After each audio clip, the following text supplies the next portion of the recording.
Continuamos con la serie de devocionales. Hoy toca turno a 2 Samuel capítulo 17. Narra la historia de cómo el consejo de Ahitofel es frustrado de parte de Dios.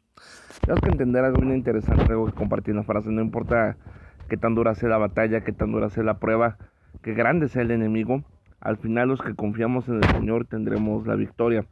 Algo que nos damos cuenta es que David tenía todo para perder, hermanos. Tenía en su contra a su propio hijo. Desde ese momento, imagínense nomás que un familiar suyo, su propio hijo, se levante contra usted. Yo creo que eso es motivo para venirse abajo y no tener ánimos para luchar. Sin embargo, David hizo lo correcto y primeramente él puso todo en manos del Señor. Dejó que el Señor se encargara. No tomó nada en sus manos. Dejó que el Señor se encargara. Y vemos igualmente que al dejar que el Señor se encargara, el Señor frustra el consejo de Ahitofel. ¿Cómo lo frustra? Usando a Husai Urquita. Vemos que la manera, hermanos, fue interesante porque Ahitofel realmente dio un buen consejo. Y Husai lo que hizo fue adular a Absalón.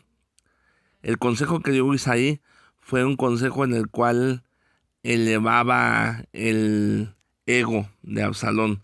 Hizo creer lo que él era poderoso, que él podía, que él, como en pocas palabras, el consejo que le dio era un consejo para hacerlo creer que era ya el rey, el poderoso, el que tenía que ir personalmente para acabar con su propio padre. Obviamente no era un buen consejo militar, pero Absalón, fíjense, lo que tumbó a Absalón fue su propio orgullo. El mismo orgullo que lo levantó fue el mismo orgullo que lo tiró. Y vemos que Absalón accede al consejo y Dios frustra los planes de Absalón y de Ahitofel al momento de querer levantarse contra David. Vemos algo bien interesante, que Ahitofel, al ver que no se siguió su consejo fue y se suicidó. Ahitofel sabía de antemano que a alguien que Dios lo protege, no hay manera de acabar con él. Tenemos que entender, hermanos, primeramente que el Señor es quien nos cuida. De repente vamos a entrar en batallas y muchas veces a consecuencia de nuestros pecados. Recuerden que esta batalla, esta prueba por la cual David pasó, fue consecuencia de un pecado. Obvio, no todas las pruebas por las que pasamos son consecuencia del pecado, pero esta en particular sí. Esta en particular fue consecuencia de lo que David hizo con Betsabé, y que el Señor dijo que de ahí en adelante la espada no se apartaría de la casa de David. Pero fíjese, a pesar de que es cierto, vienen consecuencias del pecado, no por eso vamos a seguir pecando. Al contrario, si sabemos que pecamos y que vamos a recibir consecuencia del pecado, lo mejor que podemos hacer es ampararnos en la misericordia de Dios.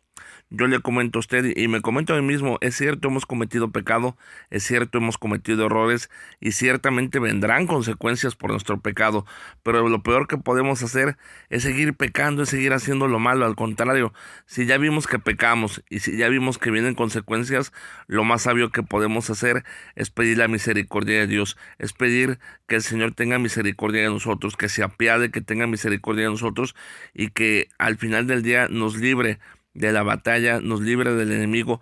Y que vemos que David se amparó en la misericordia del Señor, y aunque el enemigo era grande y aunque la prueba era fuerte, el Señor tuvo misericordia de él y lo libró a un costo muy grande. Imagínense nomás qué triste que al final David tuvo que ver cómo su hijo era muerto por causa de su pecado, pero el Señor tuvo misericordia de él.